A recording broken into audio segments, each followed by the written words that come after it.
Identitas buku, judul, asal mula, Putri Duyung, penulis Erni Haji Ajadjadai, penerbit PT Global Offset Sejahtera Ghost. Tokoh dari cerita ini Cynthia, tritagonis, sifatnya pintar, pembohong, penyayang.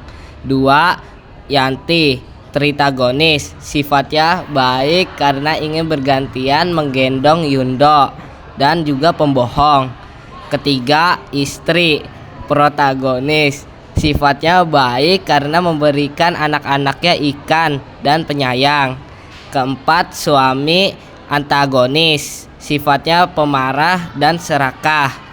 Latar dari cerita ini yang pertama waktu, musim, malam, pagi, senja. Yang kedua tempat, pulau, desa, kampung, laut, hutan, sungai. Yang ketiga suasana, yaitu tegang dan senang. Tema dari cerita ini kemarahan sang suami berubah menjadi penyesalan. Sinopsis dari cerita ini mengisahkan kehidupan keluarga kecil yang tinggal di pedesaan. Mereka awalnya memiliki hubungan yang harmonis, sampai suatu ketika sang istri memakan ulumpat yang disimpan oleh suaminya untuk ia makan setelah berburu. Mengetahui hal itu, sang suami sangat marah, dan ia pun tak segan-segannya menampar wajah istrinya sendiri. Sang istri yang ketakutan pun akhirnya melarikan diri dari rumah karena takut suaminya akan bertambah marah. Anaknya, Cynthia dan Yanti, hanya bisa menangis sesegukan karena melihat ibu mereka keluar rumah. Sementara itu, sang istri kecewa pun berlari ke seberang pulau. Ia pun terjun ke laut. Sementara di rumahnya, anak bungsunya Yundo tidak berhenti menangis, ingin disusui ibunya. Karena kakak beradik itu bingung dan kelelahan, mereka pun akhirnya tertidur. Dalam mimpi, mereka bertemu ibunya. Ibunya sudah berwujud setengah manusia dan setengah ikan.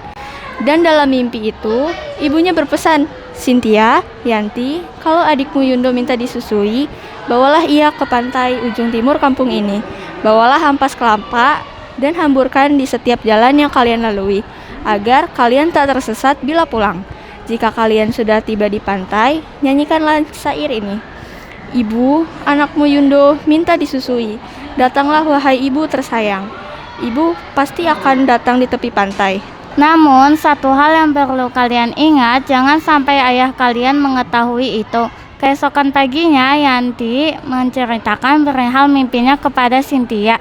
Cynthia pun terkejut. Akhirnya, mereka pun membuktikan mimpinya. Mereka pun akhirnya ke pantai.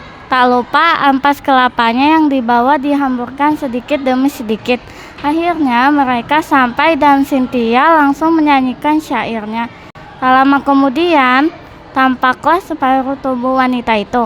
Akan tetapi ada yang aneh, kaki wanita itu tak kelihatan, melainkan yang terlihat adalah ekor ikan. Setelah menyusui, ibu meminta Sinta dan Yanti untuk pergi ke pantai di setiap minggunya.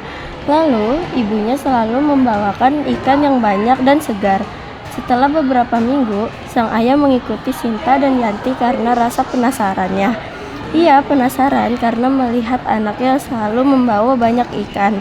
Betapa terkejutnya sang ayah saat melihat istrinya yang sudah menjadi manusia setengah ikan itu. Tanpa pikir panjang, sang ayah menangkap istrinya itu. Tapi sayangnya karena tubuh istrinya sangat licin, sang istri pergi ke dasar laut dan tidak pernah kembali. Penilaian kekurangan. Cerita ini tidak memiliki kekurangan, kelebihan. Dapat membuat pembaca merasakan suasana pada cerita tersebut.